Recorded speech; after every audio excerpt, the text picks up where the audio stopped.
Você já ouviu os temas de hoje, santa e justa lei e resgatados pela justiça. Eu gostaria que você tivesse em mente que a justiça de Deus nos resgata. Vamos lembrar o que Paulo diz logo no começo do livro de Romanos. A justiça de Deus se revela no Evangelho. Você já parou para pensar nisso? Evangelho significa boas novas, não é?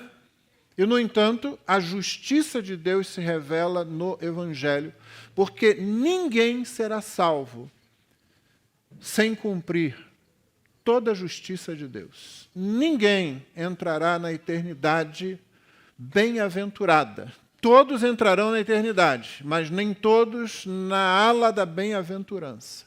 Ninguém entrará ali sem que a justiça de Deus seja total e plenamente satisfeita.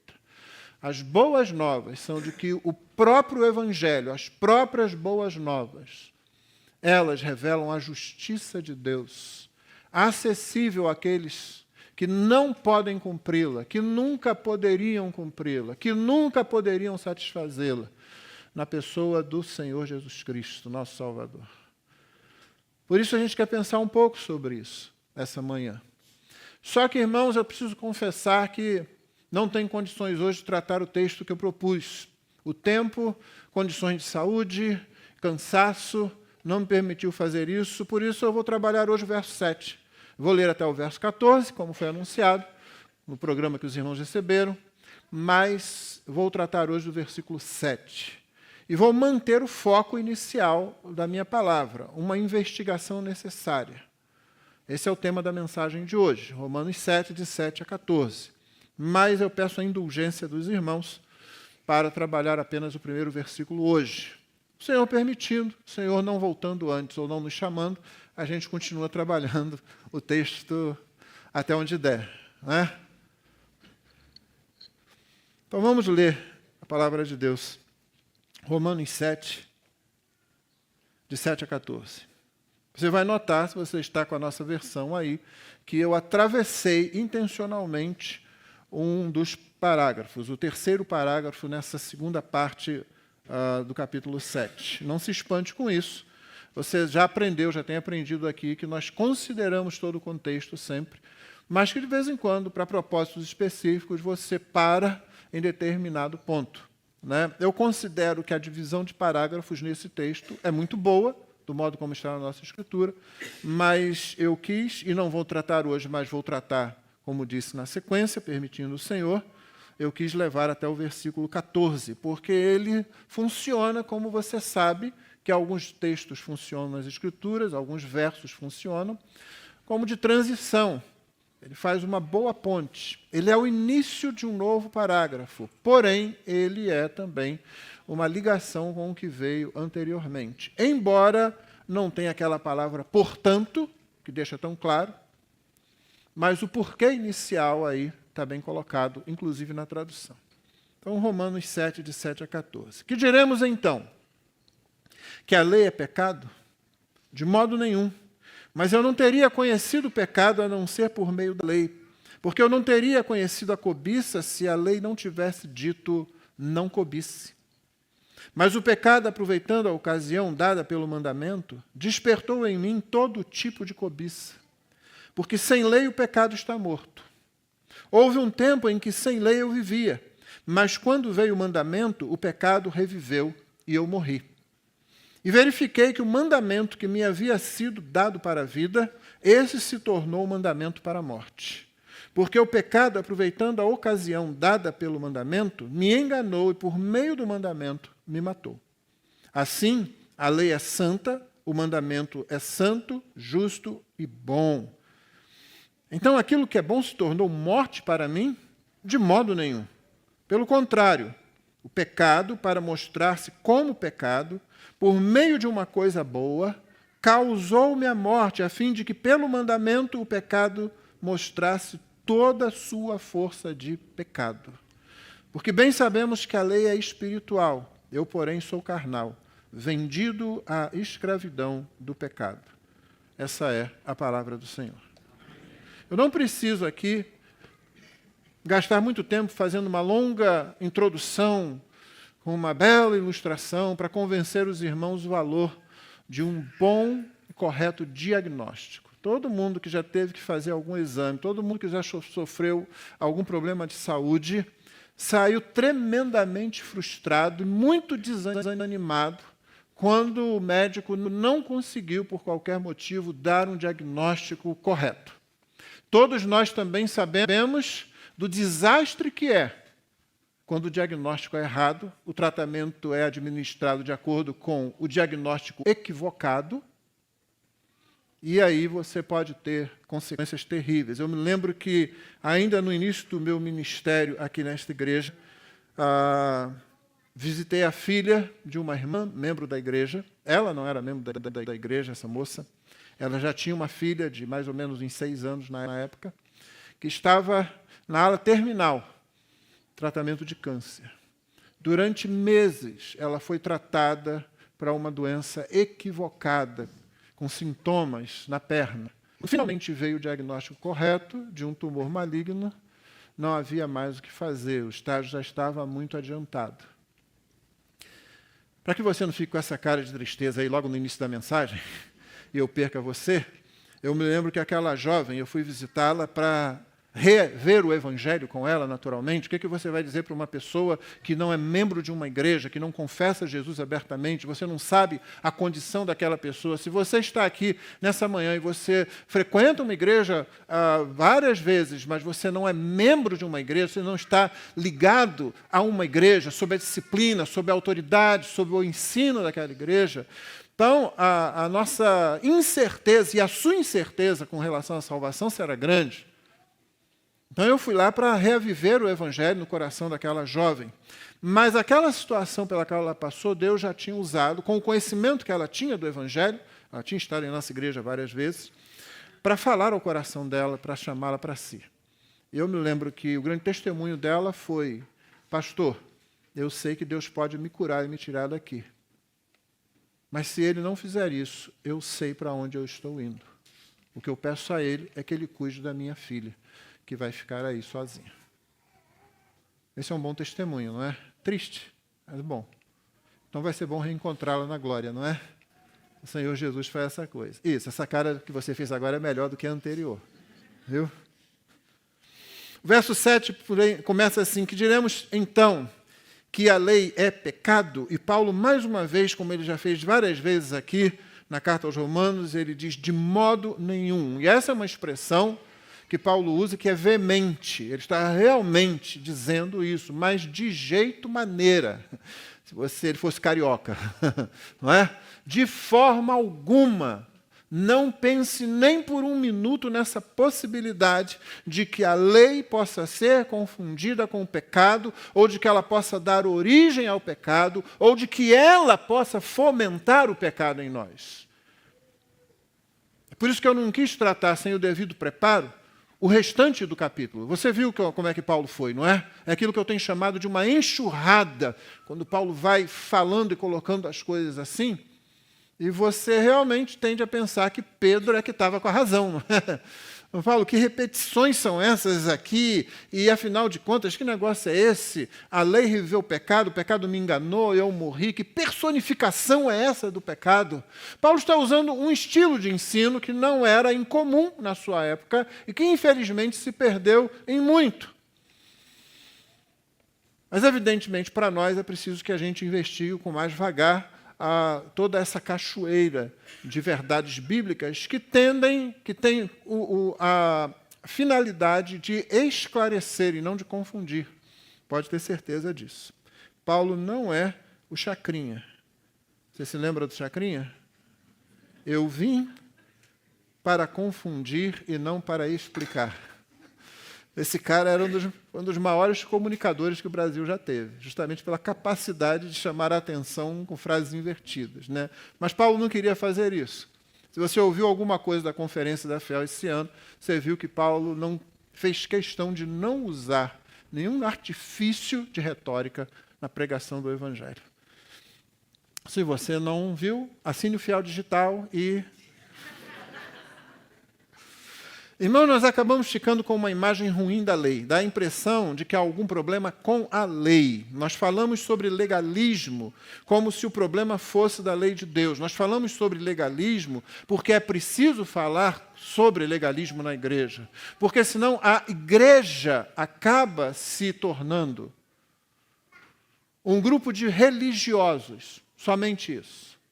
Gente que acha que está negociando com Deus. Gente que acha que está conseguindo alguma coisa de Deus, que vai comprar a eternidade no lugar da bem-aventurança. Isso não vai acontecer. Por causa disso, pastores que pregam as Escrituras com fidelidade vão alertar contra o legalismo. Mas não pensemos que legalismo é igual à lei. Legalismo é igual a uma compreensão e atitude equivocadas com relação à lei de Deus. É o uso equivocado pelo pecador da lei de Deus, como se ele pudesse fazer uso dela para conseguir seja o que for de Deus. Isso é legalismo. Mas não iguale lei e legalismo, não são a mesma coisa. Há até aqueles que conseguem piorar esse problema todo, interpretando equivocadamente textos como 2 Coríntios 3:6. Você vai se lembrar. Porque a letra mata, mas o Espírito vivifica. Você já ouviu isso sendo usado equivocadamente? Eu já ouvi um monte de vezes. Graças a Deus, nos últimos 30 anos, não, porque nos últimos 30 anos eu estou nessa igreja. Eles conseguem dizer que Paulo está condenando o estudo. Não estude. A letra mata. Eles conseguem dizer que o problema é a teologia. Você vai estudar teologia, a letra mata. O Espírito é que vivifica. Infelizmente, isso aqui é verdade, embora a interpretação continue errada com relação ao texto, mas é verdade. Muita gente vai para um seminário liberal e perde a fé, se é que a tinha em algum momento. Eles conseguem dizer que o problema é ensinar doutrina. A letra mata. A doutrina não pode fazer mal à igreja. A doutrina, se é a doutrina do Senhor Jesus, é alimento para a igreja.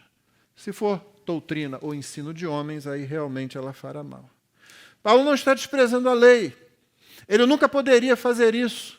Se o fizesse, ele iria contradizer o próprio Senhor Jesus Cristo, que em Mateus 5, 17 e 18 disse o seguinte: não pensem que vim revogar a lei ou os profetas. Não vim para revogar, mas para cumprir. Porque em verdade lhes digo, até que o céu e a terra passem, nem um i ou um tio jamais passará da lei, até que tudo se cumpra. Paulo está mostrando, na verdade, nesse texto de 2 Coríntios 3:6, que a história da redenção, em seu desenvolvimento, é sábia, é bela e é poderosa. A lei tem glória, a lei tem poder, a lei tem beleza. Mas a glória, o poder e a beleza do ministério do Espírito no Evangelho são ainda muito maiores que tudo isso que havia na lei. Então, Paulo não está no texto dizendo que a lei não serve, que a lei é ruim, que a lei é errada, que a lei é defeituosa. Ele está dizendo, olha, ela na verdade é grandiosa, mas o ministério do Espírito vai muito mais. Deus não andou para trás com a gente. Deus não retirou nada da gente. Deus acrescentou algo muito melhor. E é o contexto desse texto, na sequência, os versos 7 até 12, que vão deixar isso bem claro. Então, sim, o versículo 6, Paulo está dizendo que a lei, que a letra mata, que o Espírito vivifica, mas ele continua dizendo o seguinte no verso 7. E se o ministério da morte, gravado com letras em pedras, lembra das tábuas de pedra de Moisés? Se revestiu de glória a ponto de os filhos de Israel não poderem fixar os olhos na face de Moisés, por causa da glória do seu rosto, ainda que fosse uma glória que estava desaparecendo, como não será de maior glória o ministério do Espírito? Porque se o ministério da condenação teve glória, em muito maior proporção será glorioso o ministério da justiça. Somos salvos pela justiça, somos resgatados pela justiça. Pois neste particular, o que era glorioso na lei, já não tem mais glória diante da glória atual. Veja, era glorioso. Agora imagine uma glória, e a gente sempre pensa em glória em termos de brilho, não é? De refulgência. Imagine algo que vem e faz com que aquela glória anterior, que já era grande, se torne algo apagado. Você percebe o que Deus estava fazendo na história da redenção? O que Deus estava fazendo? Preparando o mundo para o Evangelho em Cristo Jesus? Porque se o que estava desaparecendo teve a sua glória, muito mais glória tem o que é permanente. Tendo, pois, tal esperança, agimos com muita ousadia. Nesse capítulo 3 da segunda carta, Paulo está dizendo por que ele prega o Evangelho com ousadia. Por que, sendo vaso de barro, ele prega o Evangelho do modo como prega? Isso é um estímulo e um ensino, mais do que isso, é um mandamento para nós. Nós todos somos imperfeitos, nós todos somos vasos de barro, nós todos nos quebramos com muita facilidade. E ainda assim podemos ser ousados na pregação do Evangelho. Você vai pregar o Evangelho e vai ser rejeitado. Paulo foi, Pedro foi, João foi, o Senhor Jesus foi rejeitado. O Senhor Jesus ouviu. Quem pode aturar essa conversa? Quem pode aturar esse discurso? É duro demais. Vamos embora. Ou, isso não tem sabedoria, diriam os gregos para os apóstolos e para os cristãos. Não tem sabedoria nenhuma. Um Deus que se deixa crucificar numa cruz. Os judeus diriam, que escandaloso achar que Yahvé, o Deus da aliança, se tornaria um ser humano e se deixaria pregar numa cruz. Isso é fraqueza. Você vai pregar o Evangelho, vai ouvir isso e talvez outras coisas. Se você for pastor, então, não é? O que você faz na vida? Sou pastor. Já olha para você assim, né? Tenta conseguir um crédito em algum lugar, dizendo, eu sou pastor, hoje em dia. Houve tempo em que era o contrário, irmãos. E ainda há lugares no mundo onde existe uma consideração com o ministério pastoral. Mas, infelizmente, hoje, devido ao mau testemunho de muitos, você vai se apresentar como pastor e ter que responder por questões, por situações com as quais você não tem nada a ver. Mas nós podemos ser ousados, porque a glória do ministério do Espírito no Evangelho é muito superior ao que já era grande, ao que já era belo, ao que já era poderoso, ao que já era glorioso na própria lei. Por que então Paulo está relacionando a lei com o pecado aqui? Veja o final do versículo 7. Mas eu não teria conhecido o pecado a não ser por meio da lei. Porque eu não teria conhecido a cobiça se a lei não tivesse dito não cobice. Como a gente vai ver a seguir, é possível que Paulo esteja mencionando o fato do que acontecia com todo judeu, com todo rapaz judeu, quando chegava aos 13 anos da lei. Aos 13 anos da lei, ele se tornava filho do mandamento. Essa expressão, em aramaico, que significa, que a gente geralmente ouve, bar mitzvah. Filho do mandamento. A partir daquele momento, a criança que vinha vivendo despreocupadamente, agora o peso do mandamento era colocado sobre ela. Pode ser que ele esteja se referindo a isso na sequência do texto.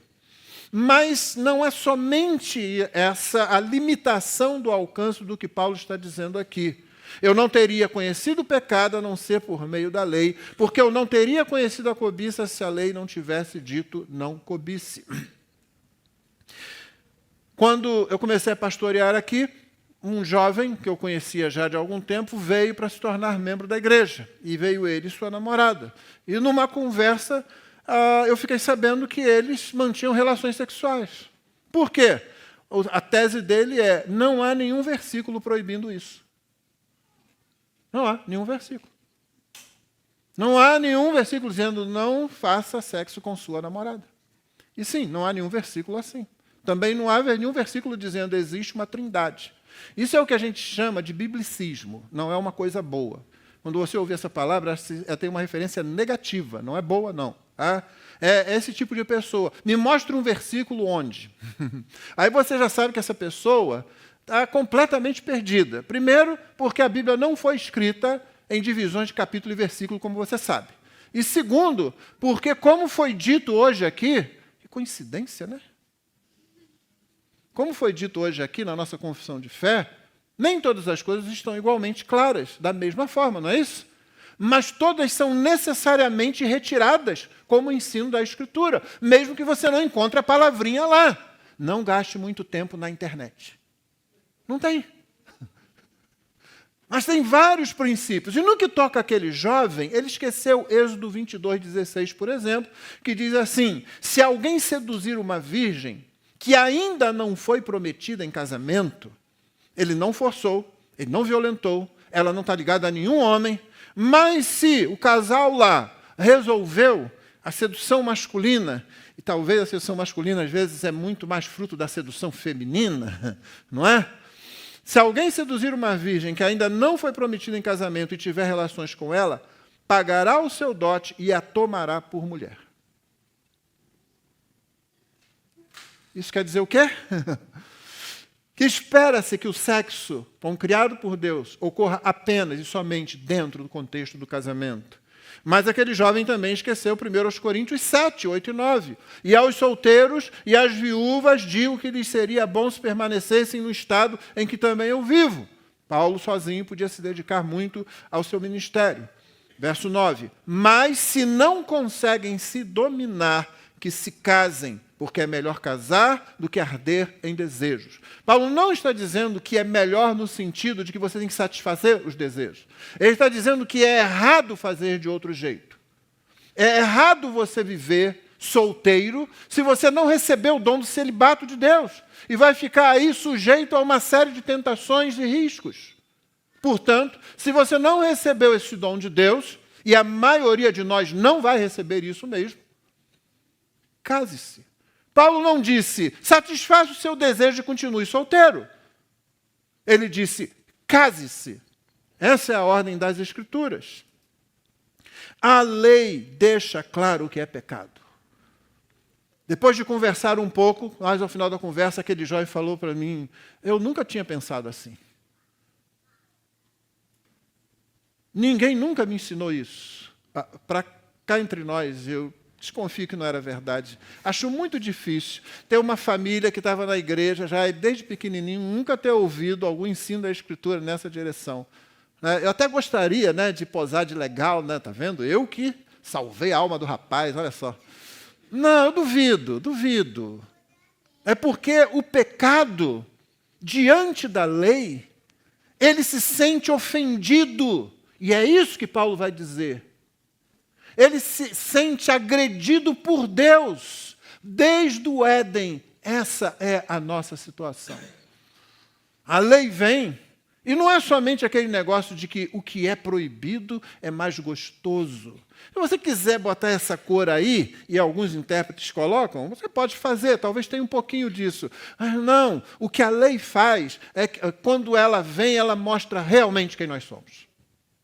E o que nós queremos fazer. Nós não gostamos de Deus nos dizendo o que fazer. Nós não gostamos de ninguém nos dizendo o que fazer, a não ser nós mesmos. E é nessa mentira que muita gente acaba se tornando escravo de outro ser humano, de uma ideologia qualquer, de uma falsa divindade, achando que ele é que está mandando na própria vida, que ela é que está mandando no próprio nariz. A lei deixa claro que é pecado e aquele rapaz não pôde mais dizer que não sabia. A questão agora é se ele iria mudar ou não.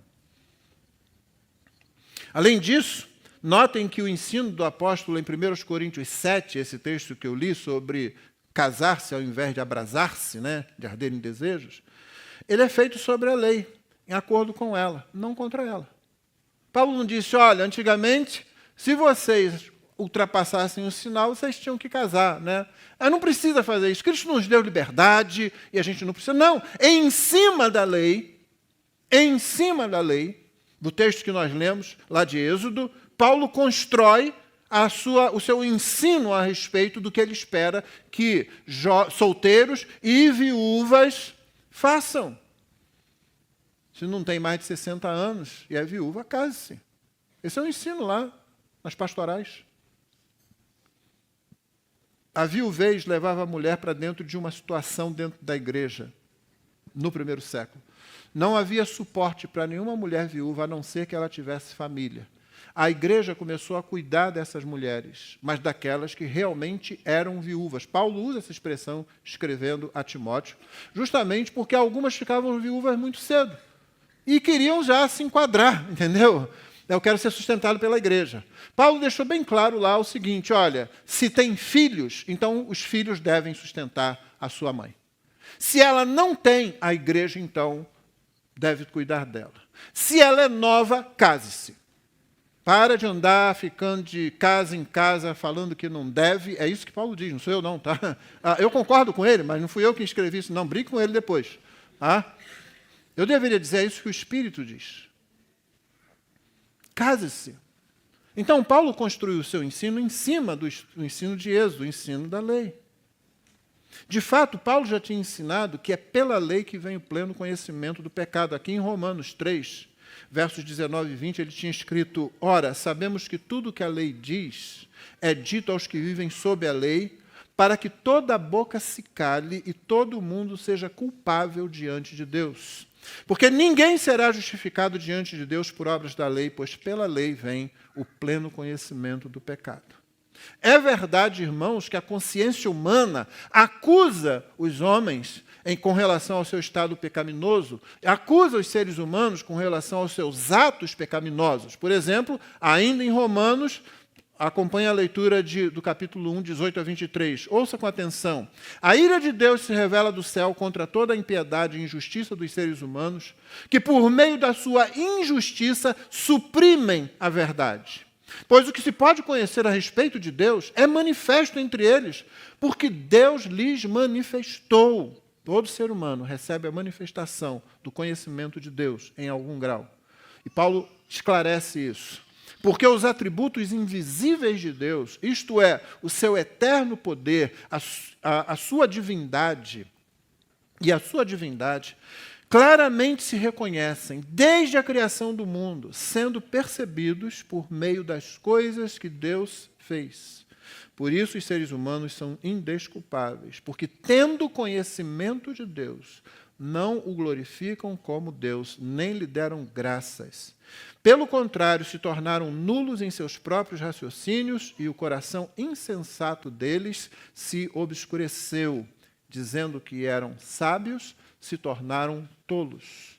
E trocaram a glória do Deus incorruptível por imagens semelhantes ao ser humano corruptível, às aves, aos quadrúpedes e aos répteis. Consciência humana, sim, ela aponta o pecado do ser humano. Você vê essa expressão aqui. Toda vez que alguém se curva diante de qualquer coisa, seja uma coisa concreta, como a estátua de um animal ou de um humanoide, seja uma ideologia engendrada na mente, seja uma religião criada na cabeça da pessoa, ela está pegando a glória de Deus e transformando na glória da criatura, olhando para Deus como se ele fosse apenas um ser como nós, só que mais aprimorado, um ser mais poderoso do que nós, mas ainda algo dentro do nosso escopo. Nesse sentido, até Karl Barth, em tudo que pese contra ele, acertou em cheio quando disse que Deus é o totalmente outro. E aqui tem mais uma lição para a gente, tá? Fora do que a gente está vendo. O fato de que Deus, sendo e é realmente totalmente outro, veio até nós em Cristo Jesus. Deus venceu a maior barreira entre Criador e criatura. Não existe maior barreira do que essa. E o Criador é santo, e o Criador é justo. Ele quebra tudo isso, ele constrói pontes na pessoa do Filho. Ele vem, assume natureza humana e paga o preço dos nossos pecados. Você percebe a teimosia de Deus em salvar um verme como eu e você? É por isso que Paulo em Romanos diz, pode ser que pelo justo alguém se arriscasse a morrer, mas Deus prova o seu amor para conosco em que Cristo morreu por nós, sendo nós ainda vermes. Perdoe a minha tradução, mas ela está correta. Apesar dessa realidade de que a consciência nos fala, ela não é suficiente. A consciência humana não é suficiente. E é disso que Paulo vai estar tratando no final do capítulo 7. A consciência aqui se iguala ao conceito bíblico de coração, o âmago do ser humano, o cerne do que é o ser humano, a sua vontade, o seu intelecto, os seus sentimentos. E nós já sabemos o que a Bíblia diz a respeito do coração humano, não é? Jeremias 17:9. Enganoso é o coração mais do que todas as coisas e desesperadamente corrupto. Quem poderá entendê-lo? Mateus 15:19. O Senhor Jesus falando. Porque do coração procedem maus pensamentos, homicídios, adultérios, imoralidade sexual, furtos, falsos testemunhos, blasfêmias. Por isso também a mesma Escritura avisa em Provérbios 4:23, de tudo que se deve guardar, guarde bem o seu coração, porque dele procedem as fontes da vida. Nossa consciência não é confiável. Ela anota a culpa. Inicialmente, mas uma das coisas mais fáceis que há para qualquer pessoa em quem não habita o Espírito de Cristo é simplesmente suprimir aquilo. Foi o que Paulo estava explicando nesse texto longo que eu li aí no primeiro capítulo. Nós suprimimos a justiça de Deus com a nossa injustiça. Nós suprimimos a verdade. Isso é fácil da gente fazer. Irmão, isso é fácil do crente fazer. Mesmo depois de convertido, nós somos tentados a fazer isso. Suprimir a consciência é alguma coisa que nós fazemos de formas variadas. Você pode fazer boas obras, você pode fazer o que você já devia ter feito há muito tempo e não tinha feito até então. Você pode literalmente tapar os ouvidos, literalmente. Eu já falei para os irmãos de um livro chamado A Cruz de Hitler. Erwin Lutzer é o autor.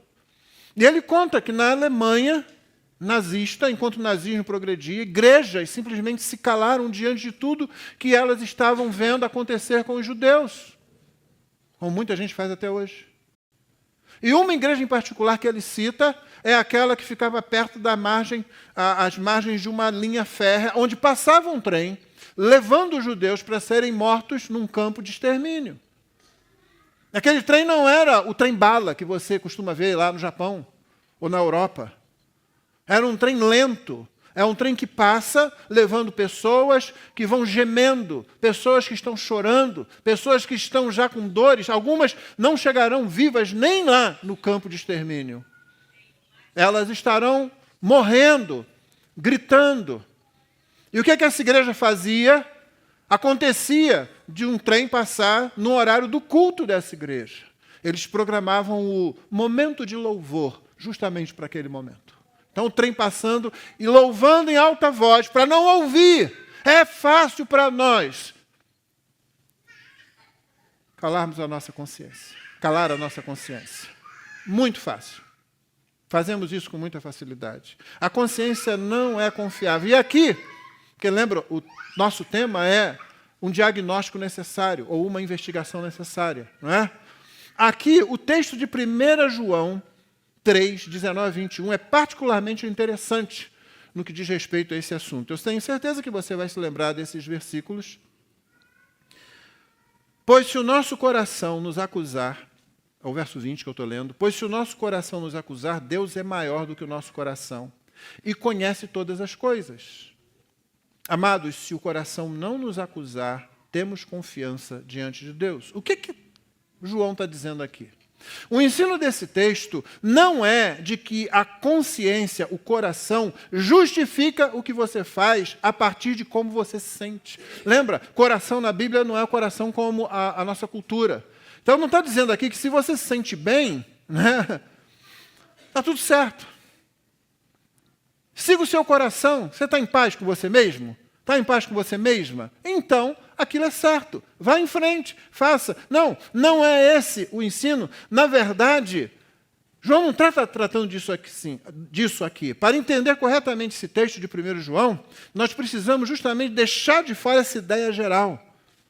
Ela não está presente aqui. Isso que eu acabei de dizer. Siga o coração. O que o seu coração diz? Se a sua consciência está tranquila, tudo vai ficar bem. Na verdade, nós vamos ver que é justamente o oposto disso. O coração não é confiável para fazer essa análise, embora não seja essa análise específica que esteja no texto. De que análise, então, o texto de 1 João está falando? Todo o argumento da primeira carta de João gira bastante sobre a tranquilidade da certeza da nossa segurança diante de Deus. Toda a primeira carta de João parece girar em torno do desejo do apóstolo de tornar os crentes seguros de sua salvação. A gente popularmente chama isso de certeza da salvação. O verso 19, antes desses dois que eu li, ele diz o seguinte: e nisto conhecemos que somos da verdade, bem como diante dele tranquilizaremos o nosso coração. Nós estamos falando daqueles que reconhecem que estão em Cristo e pertencem a Cristo. Muitas vezes, por pecados reais ou por acusação do diabo, crentes verdadeiros virão a vacilar em sua segurança quanto à salvação. O coração, a consciência, não é o melhor analista dessa situação. Deus é. Versículo 20, que eu vou reler. Pois se o nosso coração nos acusar, Deus é maior do que o nosso coração e conhece todas as coisas. Você percebe? Quando o erro acontece, ou quando o tentador vem, não é olhando para dentro, para o coração, para a consciência, que você vai resolver corretamente o problema. É olhando para fora, é olhando para Jesus que você resolve o problema. Com ou sem acusação da consciência. É em Cristo, na palavra dele, que nós buscamos nossa segurança. Versículo 21. Amados, se o coração não nos acusar, temos confiança diante de Deus. O coração acusando ou não acusando, a consciência estando correta porque você pecou, ou machucada por causa das acusações do diabo, não é para dentro que você olha, não é para o seu coração. O que João está dizendo é o seguinte: Deus é maior. Deus é o referencial. Você tem que ir a Ele. Assim, nosso coração não é bom nem para discernir o pecado, nem para discernir a segurança em Cristo. Essa é a razão, porque uma fé que depende das emoções só pode levar à ilusão. E, a partir da ilusão, vai levar à angústia e à insegurança.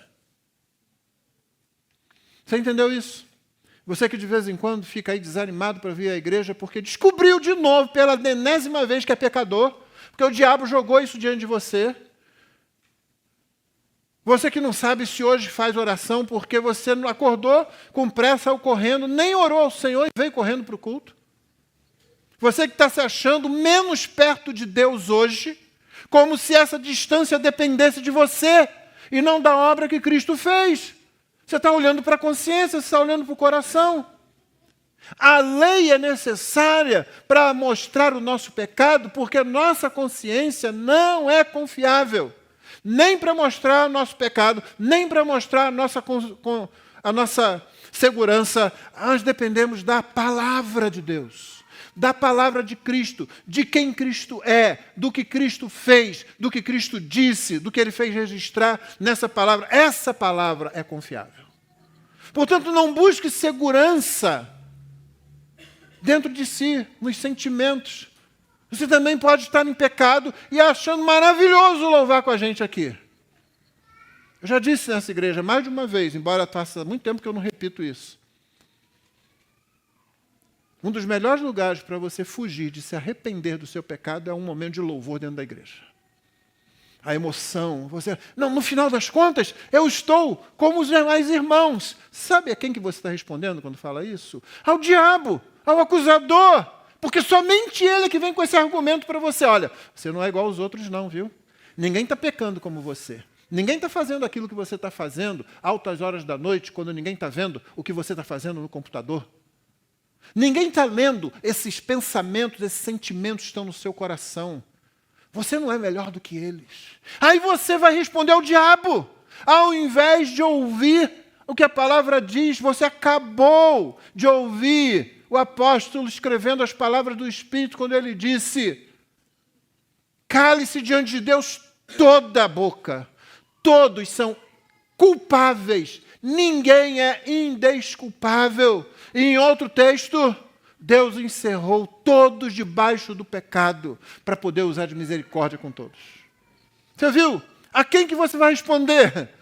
Ao diabo que vem com comparação? Olha, você não é igual aos outros crentes daquela igreja. Você nem sabe como é o coração do teu irmão. Mas você fica dando ouvidos.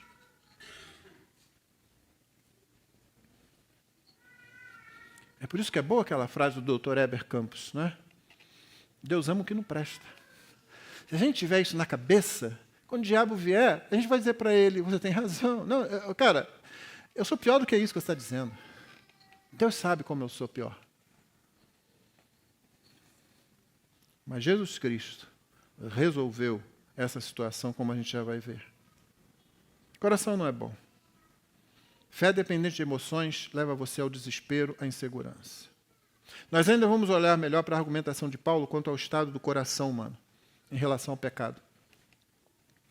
Mas por agora, nosso interesse é investigar o fato de que somente com a lei fica claro que somos pecadores. Sim, parece que não precisava repetir isso, né? Mas há muitos como aquele jovem que eu citei no começo da mensagem. Somente com a lei fica claro que o melhor de nós nunca satisfará a justiça divina. Somente com a lei o desespero chega ao ponto da desistência de confiar em nós mesmos, no que nós podemos fazer, nas nossas obras, ou até onde nós podemos alcançar. Se você ouviu minha pregação na quinta-feira, talvez você tenha lembrado que eu citei Aragorn. O texto não se encontra no Senhor dos Anéis, a Sociedade do Anel, mas se encontra no filme. Eu acho que é bastante interessante quando ele diz para Frodo, depois de Frodo fazer uma presepada lá no Pônei Saltitante, aquele pub lá em Bree, ele acaba colocando o anel sem querer, fica invisível, chama atenção para todo mundo, tudo que ele não queria. Aragorn finalmente consegue ficar a sós com ele e pergunta para ele: você está com medo? Ele diz: estou. E ele diz: você ainda não está com medo suficiente. Você ainda não está com medo suficiente. Irmãos, talvez nós estejamos com medo suficiente da nossa justiça própria. Abomine todo traço, por mínimo que seja, de justiça própria. E como é que ela se manifesta no nosso meio? No desejo de satisfazer qualquer coisa que Deus requer de nós fora de Cristo.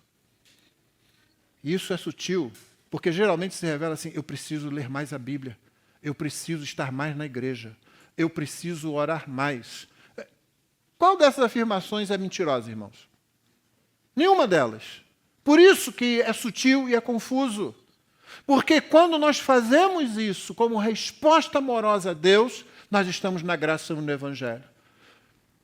Quando você começa, não, eu preciso compensar porque ontem eu não, hoje de manhã eu não, essa semana eu não orei, não dei folheto, não dei testemunho, perdi o controle, ofendi alguém, não fui quem eu devia ser em Cristo.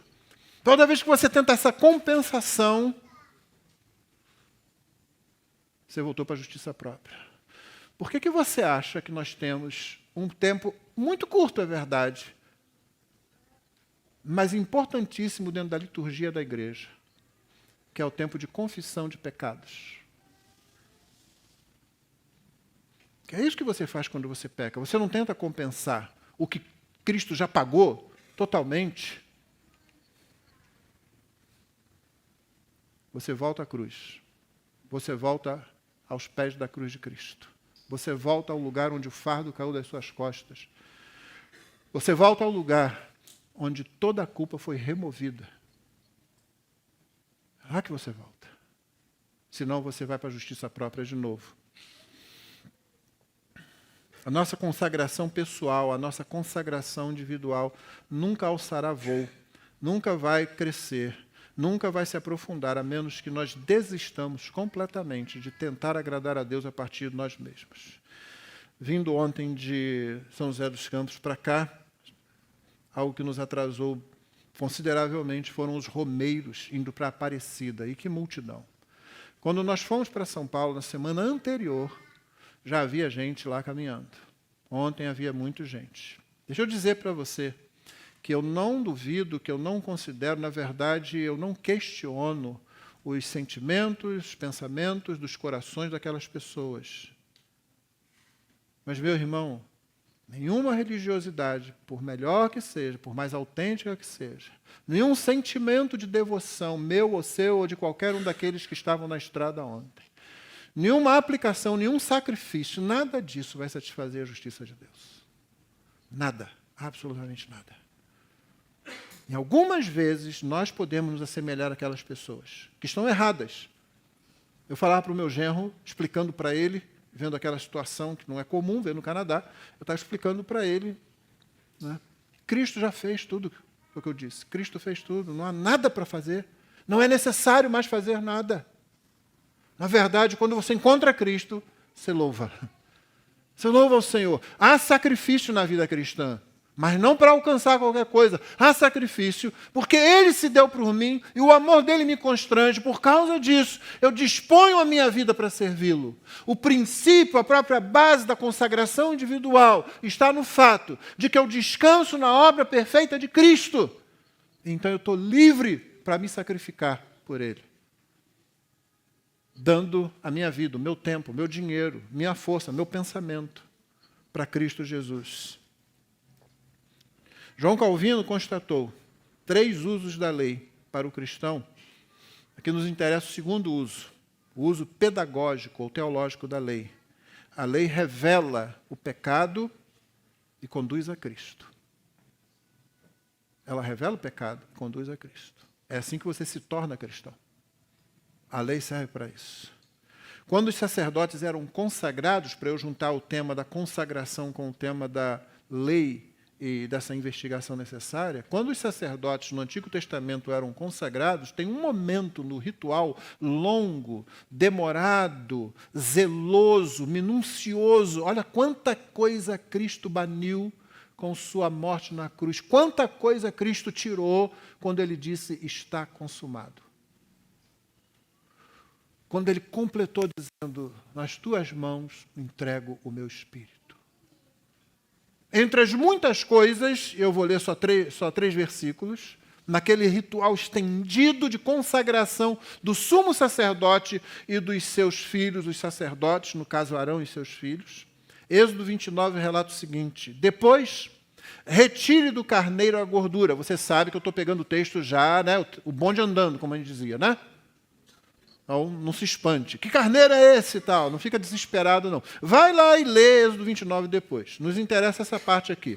Depois, retire do carneiro a gordura, a cauda gorda, a gordura que cobre as entranhas, a membrana do fígado, os 2 rins, a gordura que está neles, a coxa direita, porque é o carneiro da consagração. Pegue também um pão, um bolo de pão azeitado e um pãozinho de massa bem fina do cesto dos pães sem fermento que estão diante do Senhor.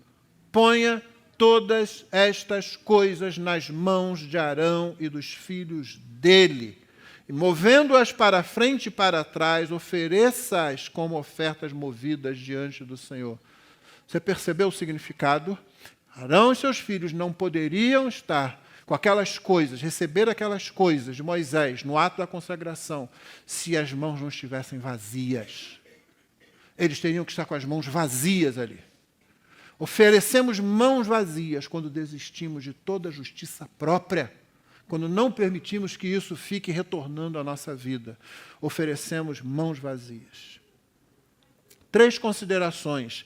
A lei não passa e não pode ser contornada, diferentemente do que acontece no Brasil com a justiça corrupta que nós temos tido a partir da mais alta corte, inclusive.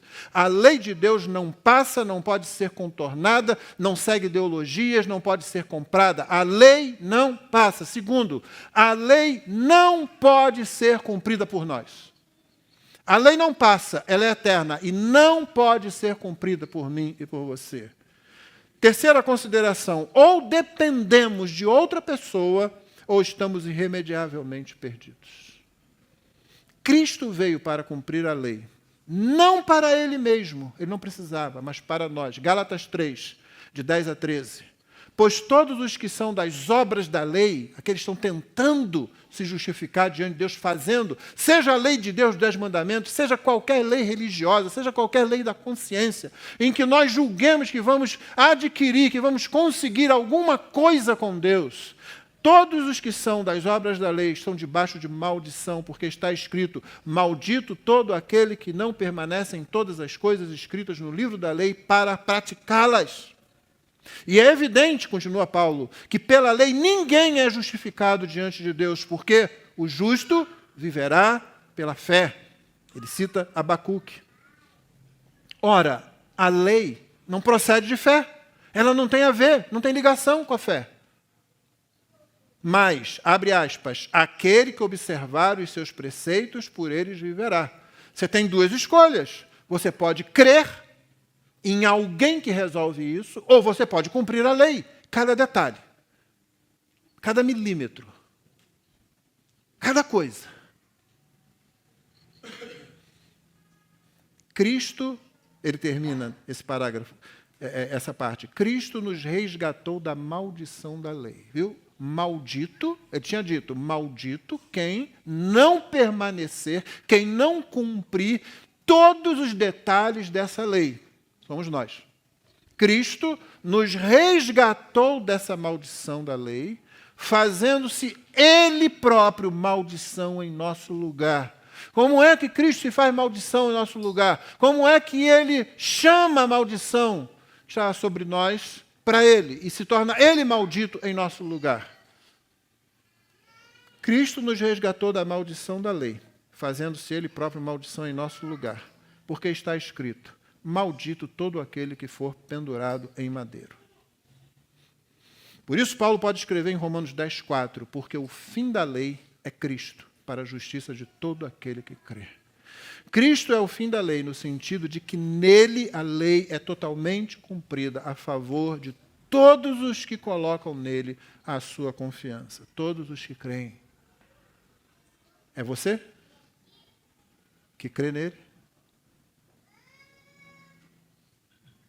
Então a lei, nesse sentido, acabou para você. Foi totalmente cumprida. Por isso, 3 aplicações finais. Primeiro, concernente à nossa vida. Nossa segurança está em Cristo, que tudo que Ele fez, dando-se em amor por nós. Para tudo isso, a única resposta aceitável é amorosa obediência. Bem como usufruir de suas dádivas é pecado. Essa é a pergunta que todo mundo gosta de fazer para o pastor, né? Pastor, é pecado reticências, né?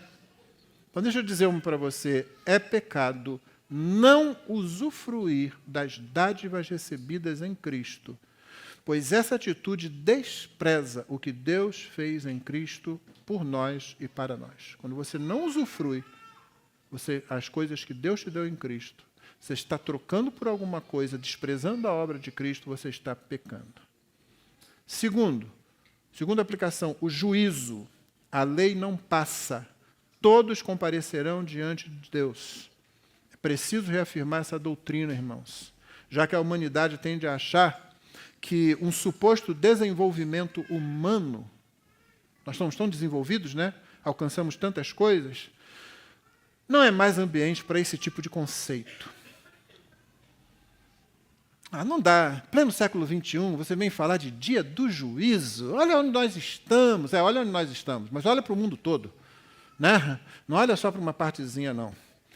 Quem avisa, discípulo é. Por último, a eternidade. A vida, o juízo, a eternidade. A segurança no presente e o usufruto das bênçãos de Cristo precisam ocorrer dentro da perspectiva da eternidade. Deixa eu repetir para você tuitar depois. A segurança... No... Nem eu acreditei nisso. A segurança no presente e o usufruto das bênçãos em Cristo precisam ocorrer dentro da perspectiva da eternidade. Frequentemente, mais do que admitimos, nossa vida parece ser conduzida como se tudo o que existe é essa realidade. Pensar assim faz com que os seres humanos cometam dois erros. Eles não se preparam para se encontrar com o Criador. Esse é um aviso profético lá do Antigo Testamento. Prepara-te, ó Israel. O contexto é para se encontrar com o teu Criador. Quando nossa vida é vivida da perspectiva apenas disso aqui, nós não nos preparamos para o encontro com o Criador. O segundo erro que os seres humanos cometem, eles não experimentam a alegria que há em Cristo, aquela que excede todo entendimento. Tudo que tem é isso aqui. E sim, você, meu irmão, você, minha irmã, é capaz de, em alguns momentos, em alguns períodos de sua vida, viver dentro dessa perspectiva, deixando que seus sentimentos, suas decisões, tudo mais, seja circunscrito a essa realidade sem olhar para a eternidade. Você acaba não usufruindo, não experimentando a alegria que há em Cristo. Aquela que ele disse, aquela que o apóstolo disse, que excede todo o entendimento. Essa é a palavra de Deus. Vamos ficar de pé? Vamos orar, cantar ao Senhor e com a oração silenciosa após o cântico nós nos despediremos.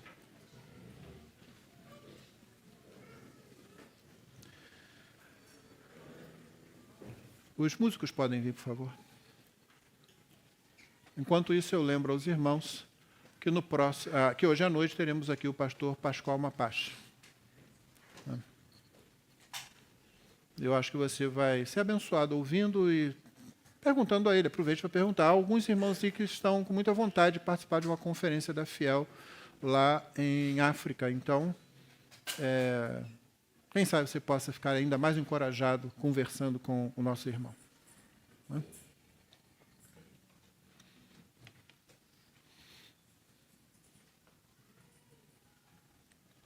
Pode vir. Vamos orar. Senhor, em alguns instantes nós estaremos cantando que fomos justificados pela obra maravilhosa de Cristo. Aí nós confessamos mais uma vez que nem sempre, em cada momento da nossa vida, nós vivemos de acordo com essa declaração de fé, que é o que nós cremos. Nós rogamos, Senhor Deus, que olhando para a lei, nós não fiquemos desestimulados, dando crédito às acusações do diabo ou à nossa própria condição daqueles em quem o pecado ainda habita. Pelo contrário, que nós nos sintamos cada vez mais estimulados a louvar a Cristo, ao perceber o quanto Ele venceu na cruz. E a louvar o Teu grande nome, Pai Celestial, por essa determinação do Senhor em salvar pecadores. Abençoa-nos, Senhor Deus, para receber a Tua palavra, a Tua verdade, e viver em alegria, na perspectiva da eternidade. Para que assim sejamos ousados, preguemos o Evangelho, sem constrangimento quando formos ofendidos por causa disso, Senhor. Pelo contrário, nos sintamos livres para sofrermos. Nós que não temos sofrido tanto quanto muitos irmãos nossos ao redor do mundo. Que essa disposição surja em nosso coração, Senhor, porque fomos justificados em Cristo Jesus. Porque já fomos libertos do poder e da culpa do pecado. E virá aquele dia maravilhoso, quando a presença do pecado também cessará completamente, Senhor. Que por tudo isso Cristo seja exaltado, seja louvado, e nós sejamos revigorados em anunciar o Evangelho àqueles que estão próximos de nós e precisam de Cristo. É a oração que fazemos. Enquanto te pedimos que o Senhor nos dê uma tarde abençoada e que o Senhor nos conduza em comunhão, em descanso, e que logo mais o Senhor nos traga também guardados por Ti. Guarda o Teu povo, Senhor Deus, sempre que chegarmos, sempre que sairmos, nos deslocamentos, entre nossa casa, este local, de volta à nossa casa, numa cidade que infelizmente se tornou tão instável, para dizer o mínimo, Pai. Guarda o teu povo. Nós oramos agradecidos por tudo que o Senhor nos deu essa manhã, em nome de Jesus. Amém.